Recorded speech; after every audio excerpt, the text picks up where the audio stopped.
Berikan penjelasan bagaimana penerapan teori behavioristik, teori sosial kognitif, dan teori konstruktivisme di dalam kelas. Adapun penerapan teori behavioristik dalam pembelajaran. Berikut 7 komponen penerapan teori behavioristik dalam pembelajaran. Yang pertama, menganalisis karakteristik dan kemampuan awal peserta didik.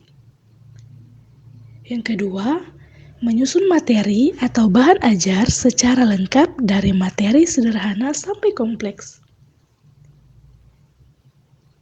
Yang ketiga, memberikan instruksi selama proses pembelajaran. Yang keempat, memberikan pengarahan, perbaikan jika ada kesalahan baik dalam materi maupun pada siswa.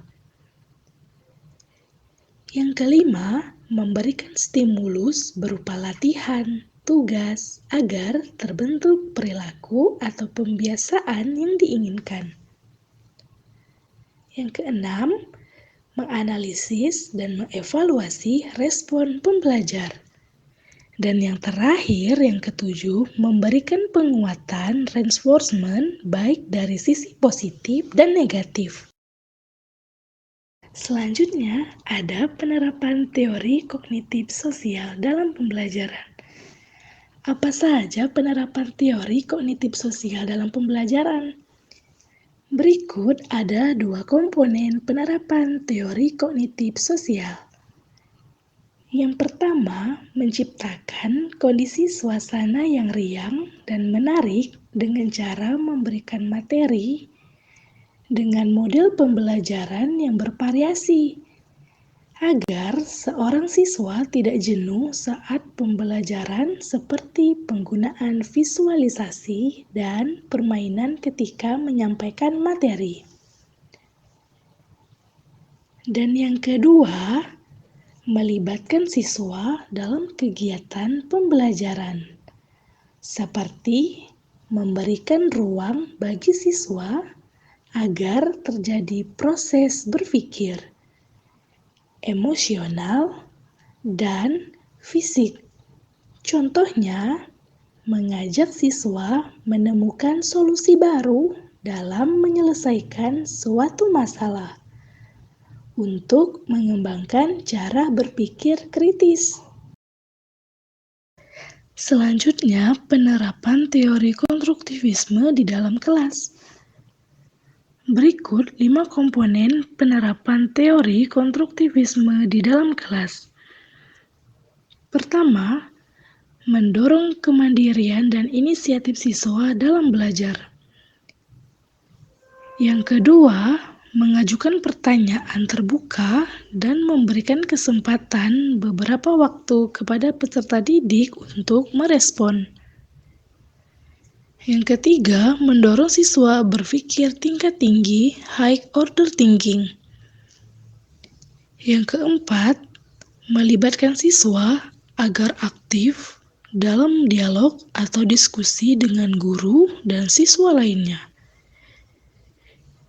Yang kelima, melibatkan para siswa dalam mengamati dan menganalisis fenomena dalam dunia nyata. Berikan penjelasan model-model pembelajaran apa saja yang terbentuk berdasarkan prinsip konstruktivisme.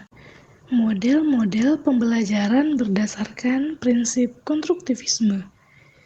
Yang pertama, Project Based Learning atau PJBL. Pembelajaran berbasis proyek memberikan kesempatan kepada para peserta didik untuk menggali materi dengan menggunakan berbagai cara yang bermakna bagi dirinya dan melakukan eksperimen secara kolaboratif. Kedua, ada inquiry. Pembelajaran ini untuk mendorong siswa untuk menemukan jawaban dari masalah yang dihadapi. Sehingga dalam proses pembelajaran, siswa dituntun untuk mau berpikir secara kritis dan analitis. Diskusikan dalam kelompok, buatlah rencana untuk meningkatkan motivasi para siswa yang ada di kelas dengan gambaran sebagai berikut. Tania, 7 tahun, memiliki kemampuan rendah dan keinginan yang rendah untuk sukses. Rencana untuk meningkatkan motivasi. Pertama, guru dapat memberikan motivasi belajar. Yang kedua, guru dapat memberikan gambaran asyiknya dari proses belajar. Dan yang ketiga, guru dapat mengajak anak dalam proses belajar yang menarik dengan cara menggunakan metode pembelajaran dengan bermain sambil belajar. Yang keempat, rencana untuk meningkatkan motivasi dari Tania dapat dilakukan sejalan dengan penerapan teori belajar behaviorisme. Yang kelima, guru dapat mencari informasi dari latar belakang anak tersebut, sehingga guru bisa lebih memahami Tania.